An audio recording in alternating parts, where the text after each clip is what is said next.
Okay, my first wash is dry, and what I have done is, if I go a bit closer, I have ever so slightly drawn some trees over the piece. And I've mixed another tone of green to make it a little bit darker.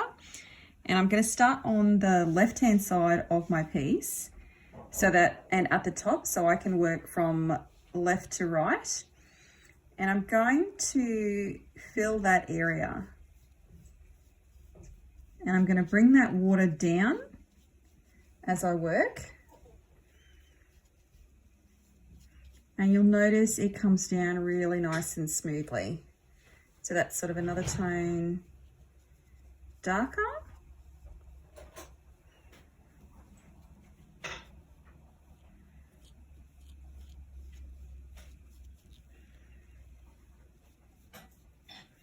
Just going to bring my palette a little bit closer so it's a bit quicker for me to get the colour, which all just ran off the palette, but that's okay.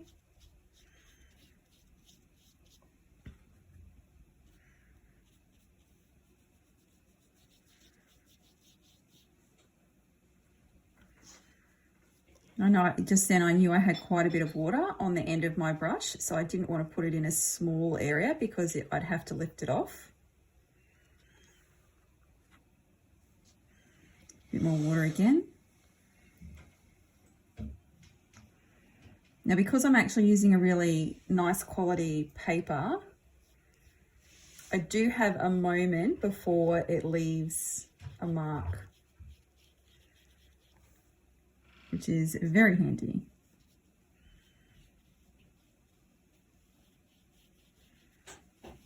Okay, I'll show you what that looks like when it's finished. I've nearly finished that second layer of wash, and you'll notice down the bottom of the trees it's a little bit darker. So what I'm doing is I've decided to put a little bit more depth into the piece. When I get down to the bottom, I'm going to add a little bit of my ultramarine blue. So I'm just going to come over, grab a tiny little bit on my brush, and then put it down the bottom. And then I'll help it spread out a little bit. If I want more, I can add more. If I want less, I could use tissue and just dab that off. Okay, so I might dab some of that off. Or what I might do is just take some of it and put it on the other side. Get my tissue. Here you can see that second layer of pencil has been drawn for those trees. And I'm going to start to mix my two colours, my spectrum yellow and my ultramarine blue together. And it's just got to be that bit tonally darker. That's nowhere near dark enough. And I want it yellow. I'll take some of that blue, put it over there, do my little sample before it comes up. Oh, that's not too bad already. Have I got enough though? I don't think so. And I think I want it a little bit more pigmented than what I have. What does that look like? Got my tissue there.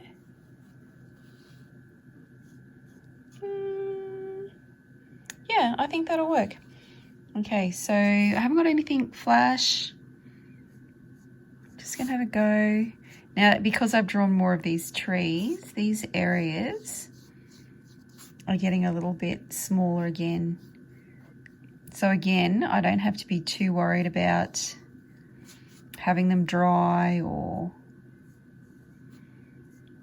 not having them work together.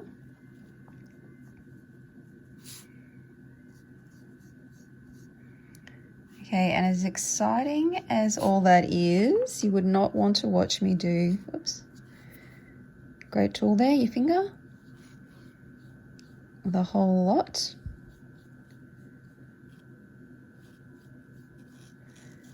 So I will come back when I have a little bit more of that done.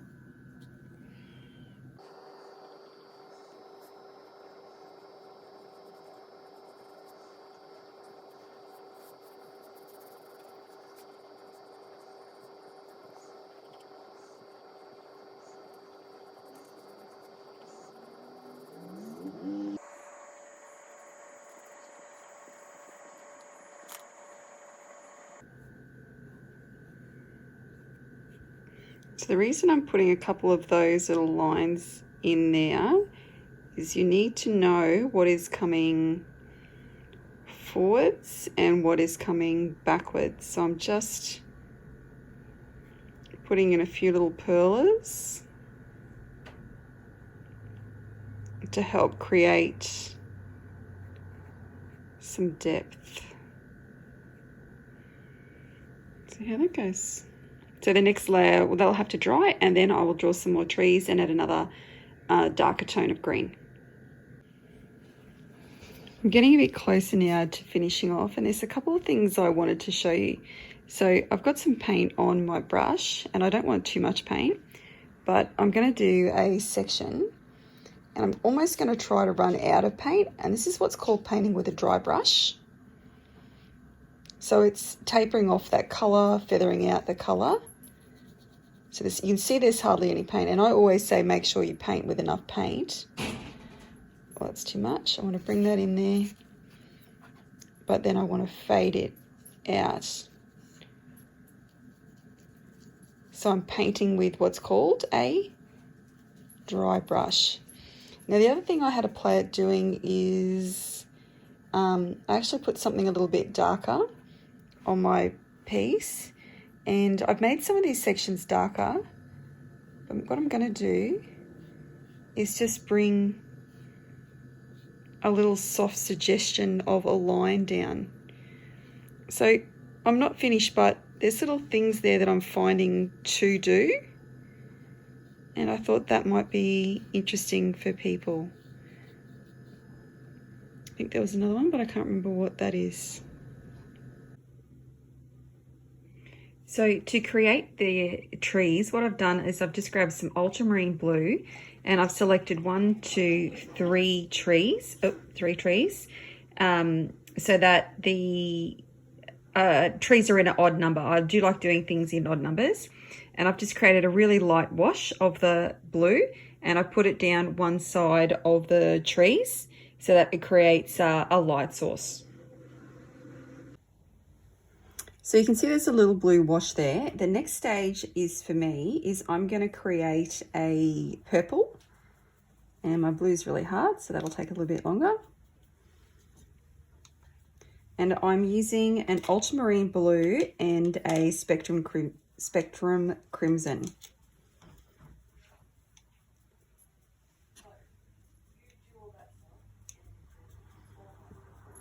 Need a bit more water and a bit more colour, making sure that I've got enough colour to do the area I want, and it really is only a little area.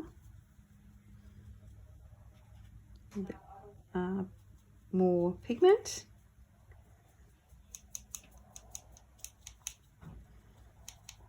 Too red, too blue. Okay. And then what I'm going to do is I'm actually going to go over some of those areas that I've created with the blue. And you can see how careful I'm being, because I don't really need to be careful. Your trees are nice organic sort of shape. So just putting in some splashes of colour on one side, that will still work.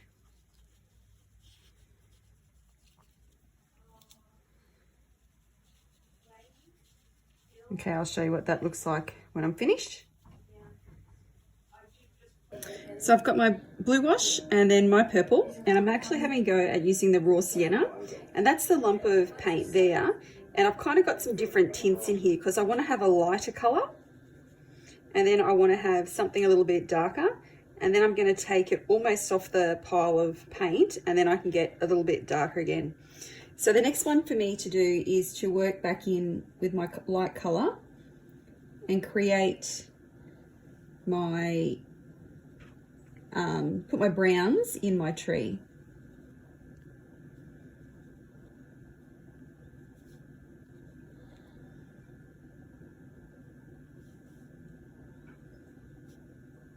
You can see how neat I am. In actual fact, I'm not that neat with this.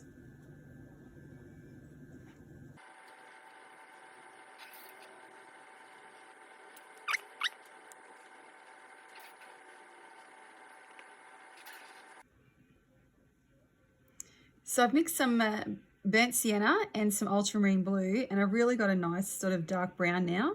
Probably needs to be a little bit thicker. And then I'm going to just go back and put some depth and some tonal value on the side of my little trees. In fact, I might actually make that a little bit darker. It's just building up those layers and building up that tone. Oh yeah, there we go.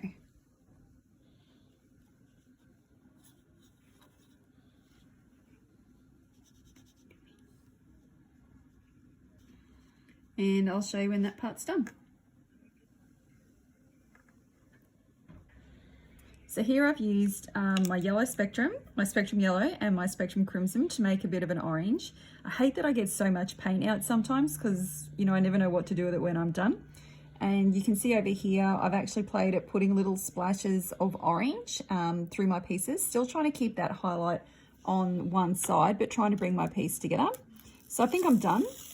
And one of my favorite things to do with my work is take the tape off. Now, I know that's not very significant, but I don't know, it's like the whole piece sort of is presented without being presented.